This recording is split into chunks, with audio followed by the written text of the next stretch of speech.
You found yourself on another edition of Let 'Em Know Kings United, and on today's episode, a shocking win for the Chicago Bulls at the United Center as they have defeated the Milwaukee Bucks in an overtime thriller. Meanwhile, the Portland Trail Blazers defeat the Cleveland Cavaliers because Cleveland only played one half of basketball and laid an egg in the second half. We got a lot to break down coming up right here on Let 'Em Know Kings United.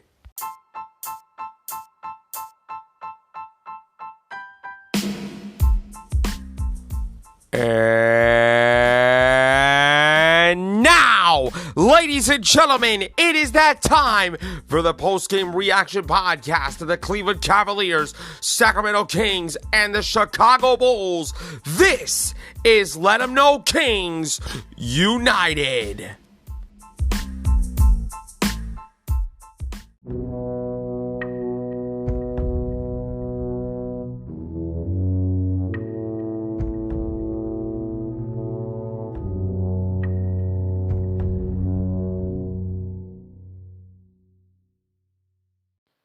Let 'em know, nation! You already know what time it is. Welcome to another edition of Let 'em Know Kings United, your Cleveland Cavaliers, Sacramento Kings, and Chicago Bulls post-game reaction podcast. And I'm your host, Skylar Weisberg. Thank you for tuning in to today's show. And as you can tell by my voice, I am in a really good mood today. Maybe because it's Feel Good Friday, or maybe because the Bulls finally won for the first time in forever. Before I talk about this Bulls win, I would like to remind you all that you can find Let 'Em Know Kings United, which is 100% completely free and available on Amazon Music, Google Podcast, iHeartRadio, Spotify, Radio Public, Pandora, and wherever else you want to listen to this great show. Give a show a follow on the platforms. If you can, please turn on your notifications so you know about the next episode. Please rate, spread the word out to your friends. Give Let 'Em Know Kings United a 5-star review on whatever podcast platform you're listening to this on, and it is a great way to support the podcast. I appreciate every single one of you for tuning in, and I got 2 words for you to kick off this show. Bulls win! Let me say that one more time. Bulls win! One more time for all members of Bulls Nation that believed. Bulls win! And one more time because this show is awesome. Bulls win! 120-113 in an overtime instant classic. The shocker of the night in NBA basketball took place in the United Center as the Chicago Bulls, who were shorthanded, without Zach LaVine, without DeMar DeRozan, beat Damian Lillard, Giannis Antetokounmpo, Chris Middleton, and the Milwaukee Bucks. Before I even get into it, I need to give credit where credit is due to Billy Donovan. Now, a lot of you may know where I stand with Billy Donovan. I still think that Billy Donovan is the worst head coach in the NBA, the worst head coach in Chicago Bulls history, based on my opinion, and the worst coach that's not ready to be coaching in the NBA level. But he proved me wrong. He proved me wrong tonight because in the middle of the game, he made a lot of key adjustments. And you know what? And you know what else that I was really proud of? Every single starter got into double figures. There were 12 Bulls that were in double figures last night. Kobe White was one of them. Alex Caruso was one of them. Patrick Williams was one of them. And even Nikola Vucevic, who looked like the Nikola Vucevic from the Orlando Magic. I don't know what happened to Nikola Vucevic last night. I don't know if he drank some extra protein shakes. I don't know if he ate like a big meal before the game. I don't know what he did. Maybe it was because DeMar DeRozan and Zach LaVine were out. I don't know what it is. But Nikola Vucevic balled out. He scored a season-high 29 points last night.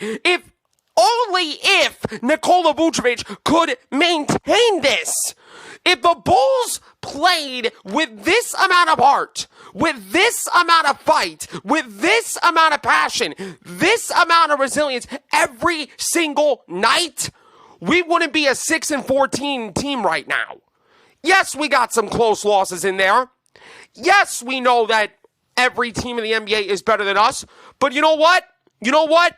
If you are a Bulls fan, if you are a member of Bulls Nation, and if you are a member of Let 'Em Know Nation that is listening to this podcast, you have every single right to be proud of the Chicago Bulls, because that was the best game of the season for Chicago.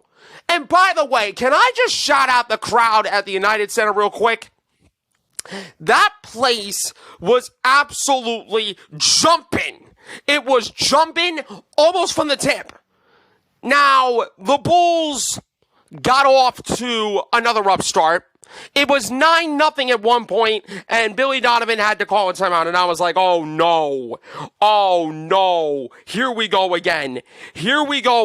I knew that this Bulls team is the worst team in the first quarter. Here we go again. But no, the Bulls, unlike multiple times this season where they got off to a really rough start and then they folded, they actually responded and won the first quarter 26-24. Did anybody see that coming? I certainly did not. Did anybody see that the Milwaukee Bucks would make a run? Yes, I saw that coming, because with guys like Damian Lillard, guys like Giannis Antetokounmpo, who, by the way, made a big time block over Patrick Williams late in the fourth quarter, and Brook Lopez, which I gotta say, you gotta respect his three-point shooting. At the beginning of his career, I believe, according to the broadcast that I watched last night, he was 3 of 31 from three-point range. Over the last 8 years, he has improved his three ball. He improved his three ball dramatically. And the Bulls have won just for the 6th time in 20 games. But they beat one of the NBA's best teams after losing 5 in a row. Vucevic said it's only 1 win, but it's big for us at this point, the way the season's been going and the way we haven't played really good basketball. And the biggest shot of the game came from Alex Caruso, where he took a dribble handoff from Nikola Vucevic at the top of the key, dribbled twice to his right before launching a fadeaway three-pointer at the buzzer at the end of regulation to force overtime. In the words of Stacey King, big-time players make big-time plays. You better turn up the AC, because it is cold in the city of Chicago and this man is smoking hot. Alex Caruso said this: I don't think it's that difficult, because I shoot that a lot in the summer, playing an open gym and then playing in August, September when we came back with the guys. I just don't get the opportunity to shoot a lot, because usually I'm the guy taking the ball out. If I was Billy Donovan, I would put Alex Caruso in the starting lineup more. I know he plays out of position, which I don't really understand, because he's normally a guard. He's normally a guard playing at a forward position. I don't get that. But what I do respect out of Alex Caruso is he is a defender that can, lock down against anybody. And speaking of suggestions for Billy Donovan, why not try putting Nikola Vucevic and Andre Drummond together for a couple of plays? Now, Andre Drummond is our best rebounder. He was grabbing so many offensive rebounds tonight, and Stacey King suggested it. And I said, you know what? Maybe let's try it out for a couple of games. I want to see how Andre Drummond and Nikola Vucevic gel together at the same time. If one of them miss a defensive assignment, then maybe you can sub one of them out. But I want to see us try it. I want to see us try it for a couple of games and see how it went. Alex Caruso also said, we knew with Zach and DeMar out, there was going to be obviously a handful of shots and minutes to go around. We tried to just talk to each other about not trying to do it all on our own. We knew that if we got them in the rotations and we touched the paint, we were going to get open looks. You know what was really impressive about this victory for Chicago? I did not see a single ounce of selfish basketball played by Chicago. Now, maybe because DeMar DeRozan and Zach LaVine, especially Zach LaVine, that's trying to be like the core leader of the team, and maybe because Zach LaVine constantly complains for fouls, I'm starting to think that Zach LaVine is the Luka Doncic of the Chicago Bulls. Because you know what? Every time Luka Doncic does, he always complains of how this is a foul, or this is a foul. The refs are supposed to call whatever fouls that I see. Zach LaVine, you're close to being on that level, bro. You are close to being on that level. But you know what? With Zach LaVine, who is now out for a week with foot soreness, it's almost like a blessing in disguise. I don't want to sound rude, I don't want to sound impartial, but it is a blessing in disguise, in my opinion, because it allows opportunities for guys like Alex Caruso, guys like Ayo Dosunmu, who look like the Ayo Dosunmu that was playing out of Illinois, guys like Kobe White, who made a clutch step-back three-pointer over Brook Lopez, not once but twice. Kobe White said, you know what, let me step back and shoot my shot, and that is exactly what this man did. Guys like Patrick Williams, who is developing to becoming a two-way star, who hit 2 dagger dunks. And you know what? Here's one thing that I really loved about the last one that he made. The last one that he made in overtime, when we outscored the Milwaukee Bucks 14-7 in that overtime period, the last dunk, Patrick Williams was feeling himself. He was feeling himself hanging on the rim. And Kobe White was like, whoa, whoa, whoa, whoa, whoa, whoa, whoa, whoa, whoa, whoa, slow down, big fella. We need to get down. I don't want you to get a technical foul in that situation. That is true leadership by Kobe White, something that Zach LaVine needs to learn, because instead of Zach LaVine being entitled and complaining that this is not a foul and this is a foul, why not you show leadership? Why don't you show the young guys how it's done? I want to give credit to Kobe White for showing leadership, and I want to give credit to Billy Donovan for coaching his best coached game of the season, and I want to give credit to the Chicago Bulls as a whole, because this is the team that I wanted to see all season long. This team that was out there tonight had heart. This team that was out there tonight had fight. This team that was out there showed resilience, and they didn't give up. This was so fun that I'm going to get NBA League Pass Premium just to watch the game again and just to watch the energy of the United Center. Now, I had NBA League Pass on my Amazon Prime, but you know what?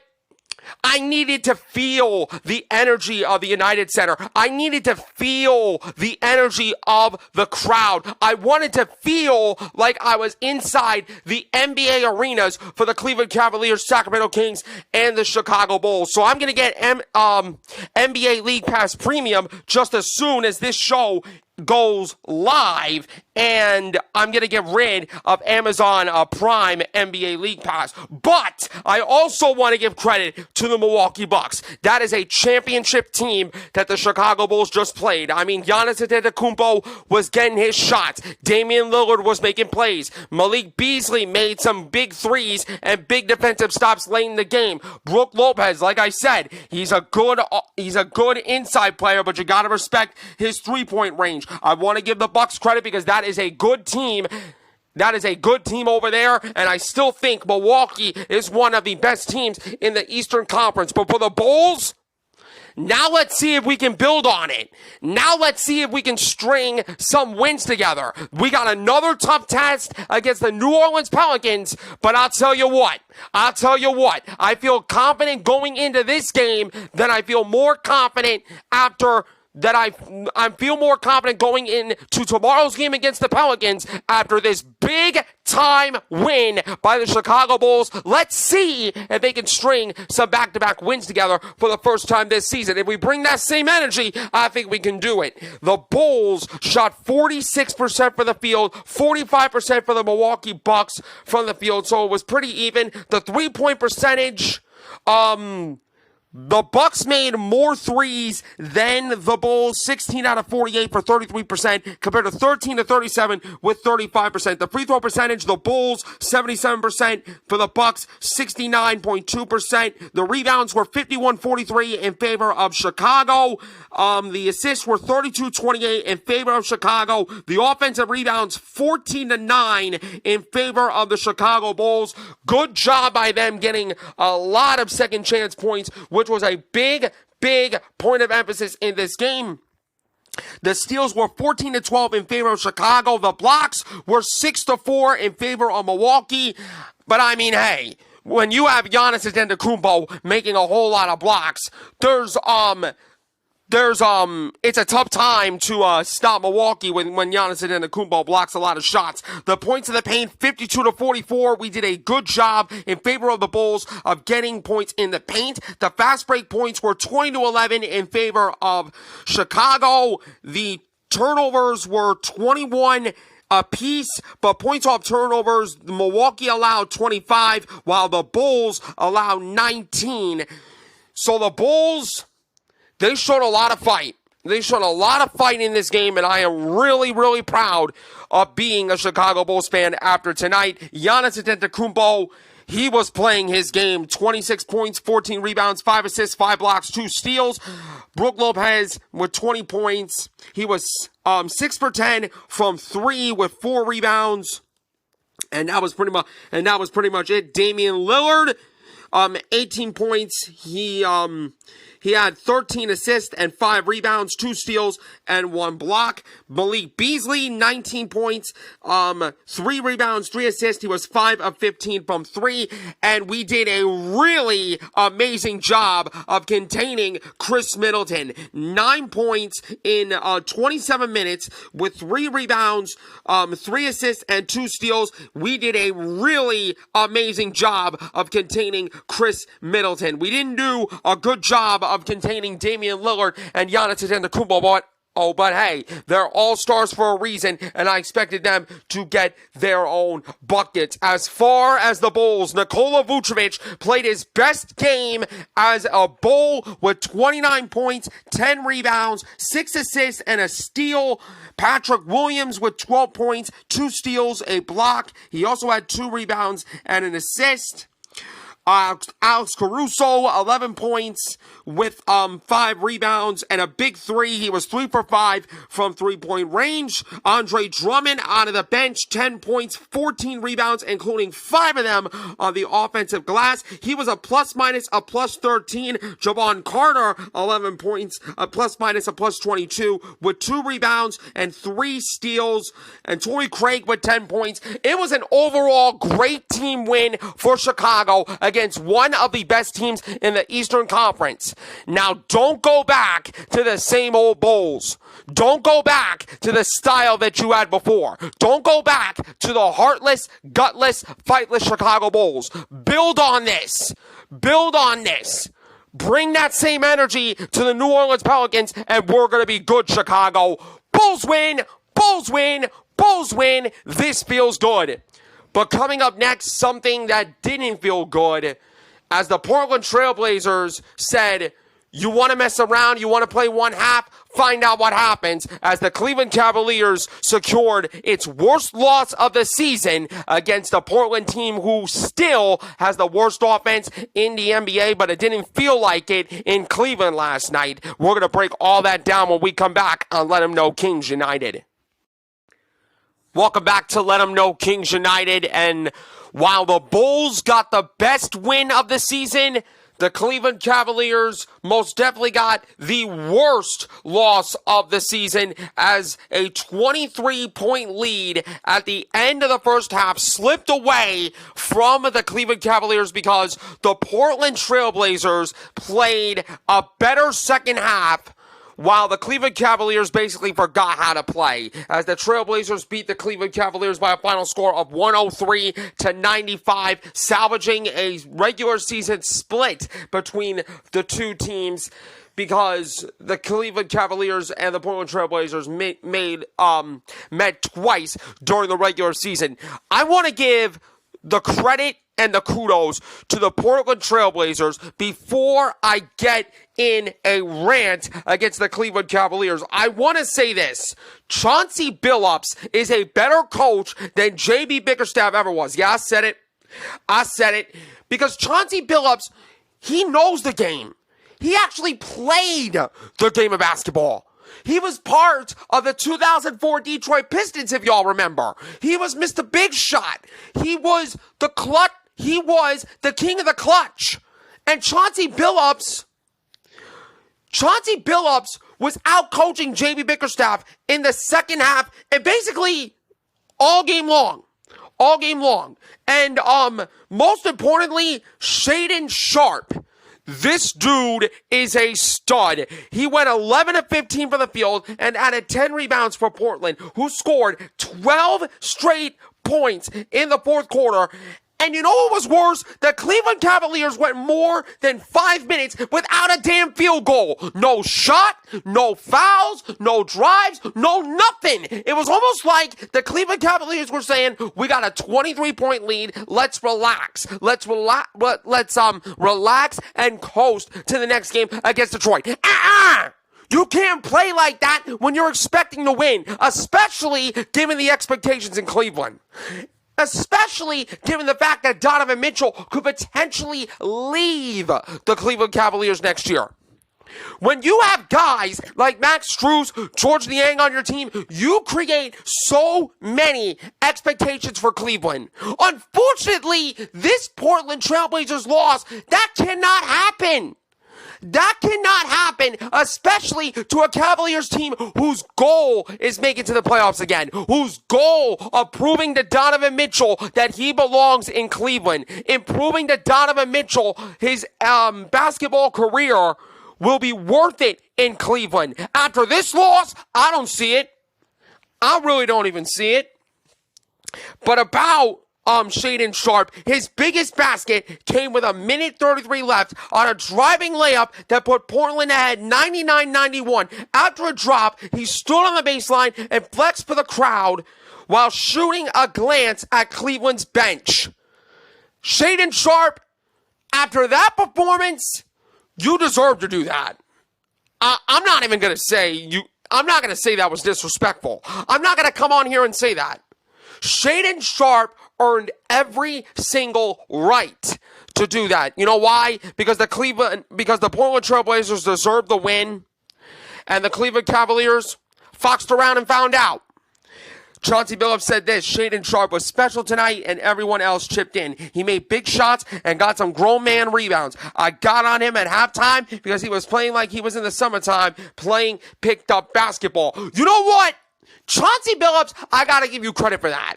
I gotta give you credit, and here's why.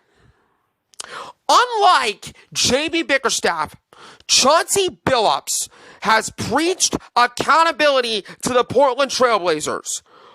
Are they a good team? No. They're an average team. But with the wins that they got, you could say that they're a good team. And I'm just gonna go ahead and say something. The Portland Trailblazers have become a trap game for the NBA. Because when the Indiana Pacers played the Portland Trailblazers, I think sometime last week, they got overconfident, and look what happened. The Portland Trailblazers took the soul away from the Indiana Pacers. In this game, the Cleveland Cavaliers might have been a little bit overconfident after playing so well in a 23-point win over the Hawks in the NBA in-season tournament. But whatever momentum Cleveland built and has been an up and down season so far is absolutely gone. And Cleveland had a major letdown following a solid win with its worst loss of the season. And the Trailblazers pulled off their second impressive road victory this week, the win against Indiana and the win against Cleveland. I'm going to go ahead and say it. I think the win over Indiana is more impressive for the Portland Trailblazers over us. That's just my opinion. And J.B. Bickerstaff kept his locker room closed an excessive amount of time before holding a brief post-game news conference during which he seemed in a daze.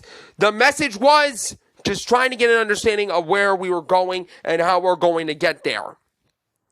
I can only imagine what JB Bickerstaff is thinking right now. He's probably cursing every single one of the Cleveland Cavaliers out, as he should. Now, Evan Mobley did show up. He did show up for this game. I got to give him credit. Donovan Mitchell was getting his. Jared Allen, for the most part, was getting his. But my God, Max Strus did a whole lot of nothing tonight. George Niang did a whole lot of nothing tonight. Darius Garland, he was fighting his heart out, but it wasn't good enough. It just wasn't good enough for Cleveland. It was a poor performance for Cleveland, which is finally healthy and looked ready to start stacking some wins. And it was a setback. It was a major setback for the Cleveland Cavaliers, especially given the expectations for this franchise. I mean, I was confident going in because we knew Portland had one of the worst offenses in the NBA coming in. We knew if we were playing our game, we would be taking care of business. But did we do that? No. We didn't take care of business. We did in the first half. We did take care of business in the first half, but that second half, it was almost like we forgot how to play basketball. We forgot how to play. We were settling for threes, and we were not playing our game. What's the identity for the Cleveland Cavaliers? They want to attack inside. They want to get in the paint because they know no team in the NBA can stop Cleveland when they attack in the paint. Did Cleveland do that? Absolutely not. They were settling for threes, and they were playing into Portland's hand all second half. And credit to Portland, they burned the Cleveland Cavaliers. It was so much so that the crowd was booing the Cleveland Cavaliers toward the fourth quarter. And you deserve that. You deserve that. The Cavalier fans are the most passionate fan bases, or one of the most passionate fan bases in the NBA. And if you play poorly like Cleveland did, the fans are going to let you know about it. I don't blame the Cleveland Cavalier fans for booing at Rocket Mortgage Fieldhouse last night. If I was in that arena, I would be booing them too. It was garbage. It was straight up garbage. And Donovan Mitchell completely understood it. It's part of the game. I'm not one that's anti that. You come in expecting us to perform a certain way, and we didn't do that. If you want to prevent the boos, play well to win the game. So that's part of it. I was booing when I was a kid too, so I understand. This city wants a championship, and rightfully so. We haven't won a damn championship in nearly 10 years. It's been 7 long years since Cleveland won an NBA championship. The last time Cleveland won a championship, a certain kid by the name of LeBron James brought the Cleveland Cavaliers an NBA title. Now you're trying to prove you can win without LeBron James. But I'm sorry, Cleveland, you need LeBron to win championships because you don't have a damn leader inside that locker room. I get that Donovan Mitchell is trying to be a leader, but I don't see it. I really don't see it. You foxed around and you found out that Portland became a trap game and they simply outplayed y'all. Give the Trailblazers credit. Don't bad talk Portland. Give them their props. They earned this victory, especially in the second half. The Cavs were guilty of settling for shots, a fact underscored by them by attempting just one free throw in the first 24 minutes. On a defensive 3-second technical. Now wait a damn minute. One free throw in the first 24 minutes? Pathetic. You're not going to win games by attempting one free throw in the first 24 minutes. Like, give me a break. Like, what are we doing here? JB said we didn't play well enough.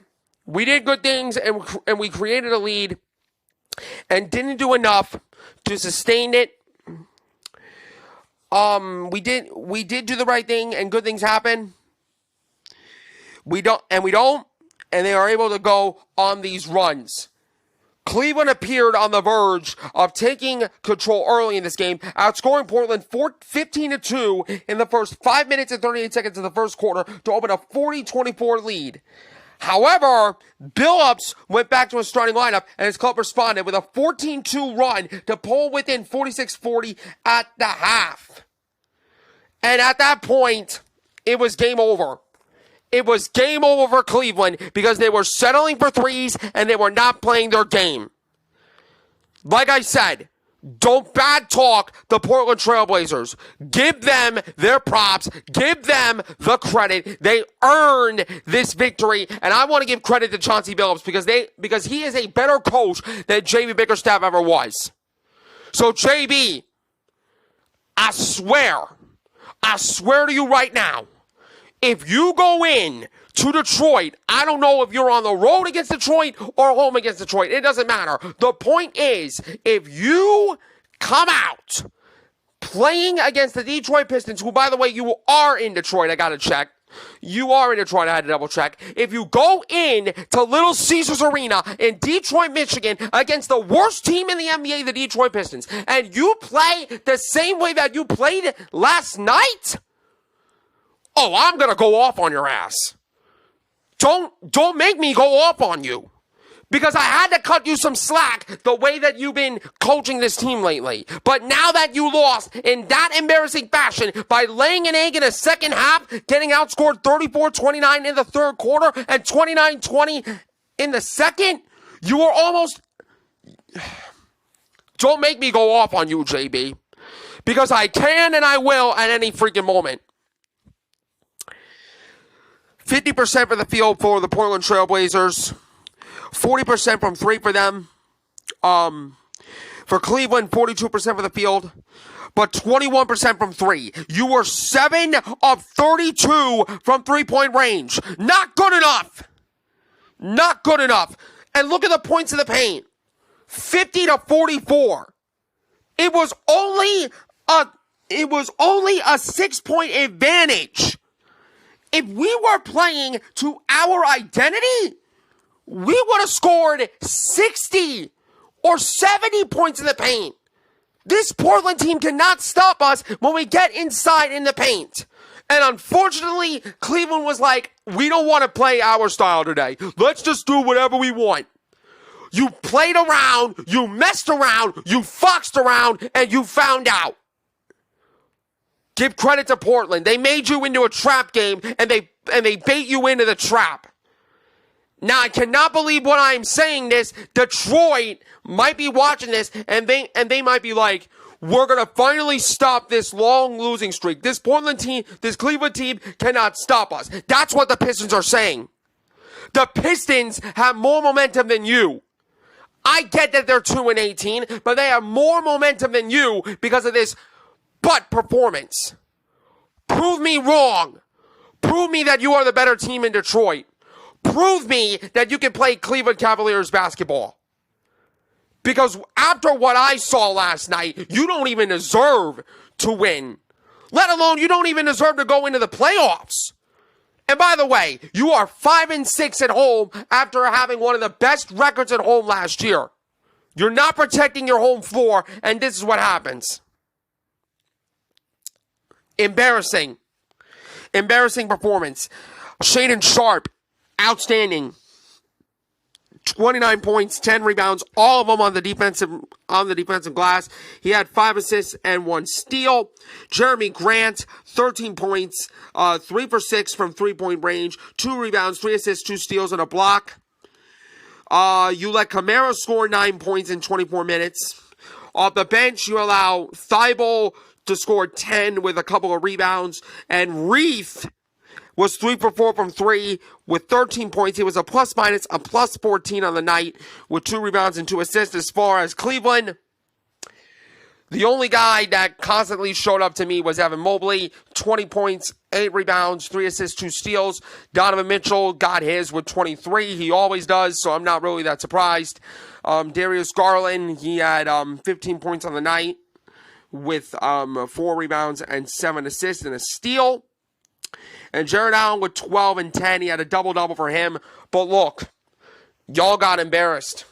Y'all got embarrassed and y'all got booed by your home crowd. Quite frankly, you deserved to be booed by your home crowd. Again, all kudos to the Portland Trailblazers. They played better than y'all. They played better than y'all in 24 minutes than what you did all game long. Now, if you don't want me to rant like this again, go back to playing your identity against Detroit. If you do that, then maybe I would let you off the hook. But right now, I'm disappointed. I'm disappointed to be a Cavalier fan. I am disappointed in watching the Cavaliers last night. I had more fun watching the Bulls than the Cleveland Cavaliers last night. That was telling. That's going to do it for today's edition of Let 'Em Know Kings United. You can find this show on Amazon Music, Google Podcast, iHeartRadio, Spotify, Radio Public, Pandora, and wherever else you want to listen to this show. Give the show a follow on the platforms. If you can, please turn on your notifications so you know about the next episode. Please rate, spread the word out to your friends, and give Let 'Em Know Kings United a 5-star review on whatever podcast platform you want to listen to this on. It is a great way to support the podcast. I thank you all for tuning in. I'm your host, Skylar Weisberg, and I will see you right back here for another edition of Let 'Em Know Kings United.